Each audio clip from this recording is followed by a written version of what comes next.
Good morning. Welcome to Prepper Nation. I am John. Thank you very much for being here. Whether you're brand new to the channel or you're one of those usual suspects, y'all know who you are. Thank you for subscribing. Quickly, Tony V, thank you very much for the Mean Bean this morning for sponsoring that. It's going to be a short video this morning, folks. Not going to waste a lot of your time, but it is a really, really good topic, and I've got to give credit where credit is due. Backwoods put out an excellent video yesterday around lunchtime, and he was talking about illegals in the military. I'll link the video down below in case you haven't seen it. Um, but he had a really good take on it. And this is a popular comment. I see this comment so much here in the prepping community here and on other channels as well. A lot of people are against illegals being in the military here in the United States to try and earn a way to citizenship. Other people are all for it. They're like, send these people before you send Americans, for example, to Ukraine. So I get both sides of it. I'm going to break down both sides of it quickly this morning, like the pros and the cons. And then I'm going to explain to you where I officially stand on this. Okay. I know the world's got a lot of problems. Eventually, we'll get to all these other problems. But again, a very good topic, very short topic this morning. So, the pros of having illegals in the U.S. military, some people believe this creates a real pathway to citizenship, not a thief in chief signing a piece of paper saying, yeah, y'all can stay. Nothing like this. A real pathway. You earn your way into the United States, if you will. And in doing so, you become an official citizen of the United States of America, right? Meaning, now you're a citizen, now you're paying taxes, now you're part of the system rather than someone illegally here just squatting on the system and draining it dry. And also, our military theoretically becomes stronger because the numbers, the recruitment numbers and stuff are way down. A lot of y'all know this. They would go way up at this point because if you're faced with one of two situations, be deported, go into the military, that's a tough choice, right? Some people would rather be deported, I think, and others would be willing to do this. So, first of all, let me know in the chat where you stand on that. If somebody is here illegally, but they are willing to go and do, let's say, 2 years, 3 years military service mandatory in order to become a citizen and then begin to pay taxes, would you be okay with that? Why or why not? But here are the cons. And again, I think Backwoods did an incredible job yesterday covering the cons of it. He really made a compelling case. They fled their own country. As he said yesterday, these people didn't even stick around in their own country, their own birth country. They're like, nah, we're done with this place. We're ghosting it and we're going to, greener grass, so to speak. So what's to say they wouldn't just do it again and again during a time of war? When things get hard, you're being, shots are fired and things, and you're in the trench. What's to say that person's going to stick around at that point? They obviously have no problem breaking the rules.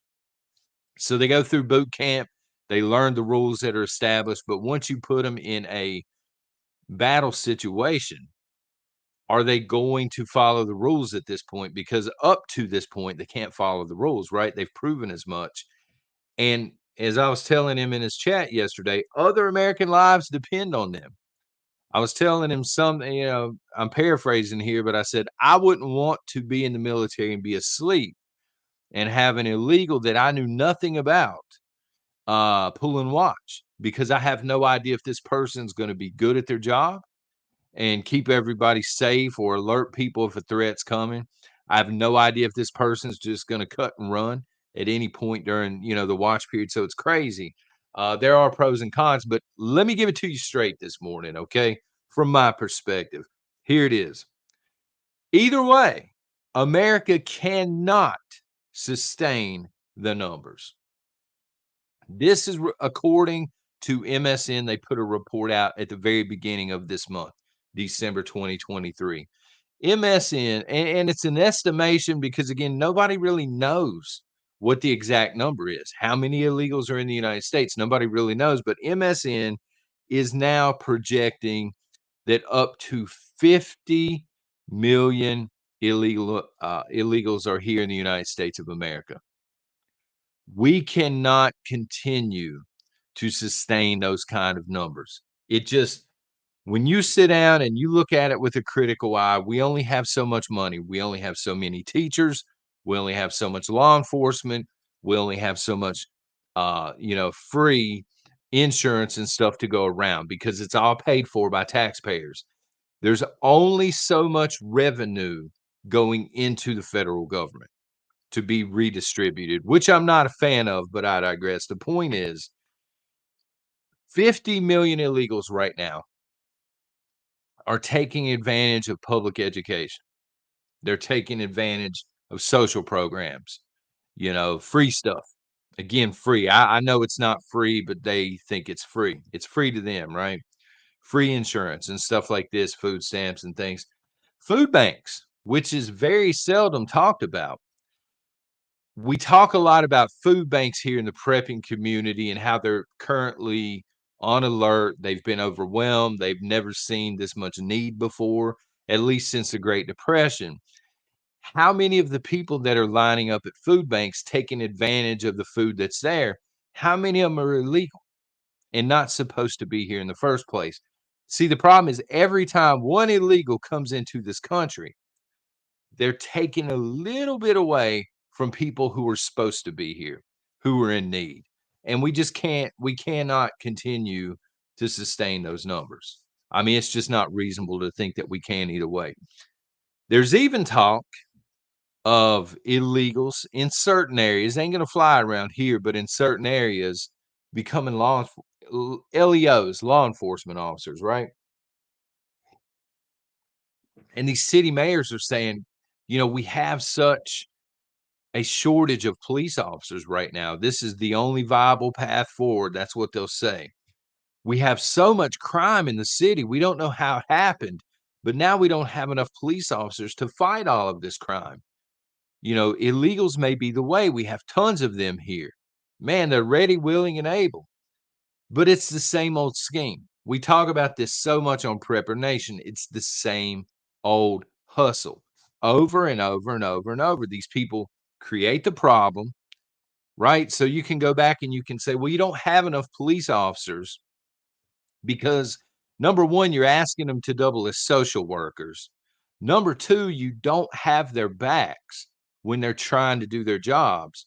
And number three, you watch a bunch of them walk away because they didn't want the whiskey shot. This is where your shortage came from. Criminally understaffed, criminally underpaid, and you're asking them to do multiple jobs, number one. And then too much crime. Okay. What about the defund the police movement? What about letting the protesters become mostly peaceful protesters and act a fool and just standing around and watch it happen? You're enabling it as a mayor. You see what I'm saying? So it's the same old hustle. They create this problem, they watch it fester, and then they enter a solution. They're like, hey, I know what we can do to save, our city. We can swear in illegals. And at the end of the day, the commoners, the people that never think about anything other than iPhones and Taylor Swift, right? They're like, "Thank you. Thank you. You have finally solved the issue." They look to these mayors as heroes at this point. Um, that it's estimated that thousands, I don't know how many thousands, but I would say it's double digits in terms of the thousands of well-dressed military age Chinese nationals entered our country this year through the southern border. Well dressed, as in, hey, I'm not a refugee from South America. I'm wearing better clothes than your supervisor, and I'm here to seek asylum. And I happen to be 22 and of Chinese descent. But sure, let them take the guns. Are you kidding me? You got to be an idiot to want to take the guns at this point. When you see everything that's going on, I'm not trying to get off on that tangent, but you have people that see this, they see the statistics, and they're like, oh, we have a gun problem. We don't have a Chinese nationalist problem coming across the border. and potentially forming sleeper cells. They don't want to pay attention to all of the crime that's coming out of the illegals community, all of the drug trafficking and stuff like this. They want to look at the guns, the tools, and they want to blame everything on the guns. But gun violence, people will say, but gun violence. I just saw on the news, man, this event went down like it did a couple of days ago. The real violence is coming because the real threats are coming across the border every single day. Now, of course, not every single person with a heartbeat coming across the border is part of a sleeper cell or is dealing drugs or something like this, but a lot of them are, and that's a concrete fact. All right. Don't let them take the guns. I'm not trying to panic you. I'm not trying to get you all jittery this morning. I want you to be prepared for what is to come. Because again, we cannot take on 50 million plus, millions more every single year, by the way. We cannot watch this happen. I mean, America is turning into a third world country. Can y'all agree with that this morning? And it's happening very quickly. And a lot of it is due to the illegal immigration. So here's my stance on this. Obviously, I have no power, no control over this whatsoever. I don't work in DC. But if I were to offer a pathway to citizenship, here we go. Let the hate comments flow through, son. It's a 3-step program. All right. Number one, jail the illegals for 5 years. Throw them in prison. I'm not one of these guys that says, hey, we're just going to grab you by the shirt, give you a meal, and take you back to the border. No, there's got to be consequences. Well, our jails are overstaffed. Well, we need to staff them. We need to build jails at this point. Put them in prison for 5 years. That's step number one. Step number two, then you deport them somewhere random to South America. Some random town that they've never been to in their life. You take them there, you drop them off. Simple as that. No, here's $50 in your pocket, nothing. You feed them that morning, you take them straight to South America. And then step number three, put them through the existing process if they come back. That's the thing. That's the maddening thing about all of this. We need immigration reform. We already have laws in place. It's like the gun legislation or anything else. That all these debating points that the far left, well, we need to pass legislation. We need to do this. There's already legislation. We already have a fair process to get into the United States of America, but it involves vetting. Meaning, are you a criminal? Here, let's do a background check on you.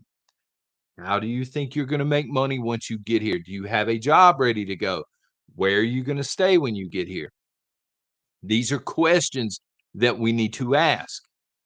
I would prefer that we ask them in English because I think if you're going to come here, you need to learn the language. All right. I would be a very mean president, is what I'm trying to tell you this morning, but it needs to happen. You got to have consequences, and then you've got to put them through the existing process. No more tens of thousands a month seeking asylum. That's ridiculous. Liberals point to the Statue of Liberty all the time. Yeah, but it says on the Statue of Liberty, look at the population back then. When we got the Statue of Liberty in, look what our population as a country was. Most of the country was a wide open space. We no longer have that luxury. All right. We don't have, back then we didn't have all of FDR's socialist programs to pay for. There's a difference now, and we can't sustain it. So anyway, let me know what y'all think in the comments. Getting back to the military service for a second. Do you think it's a good idea? Are you for that? Matter of fact, I'll try and run a poll if I remember. Or are you totally against it? Do you think the real pathway to citizenship involves jail, deportation, coming back in the proper way? Y'all let me know in the comments. Take care. God bless.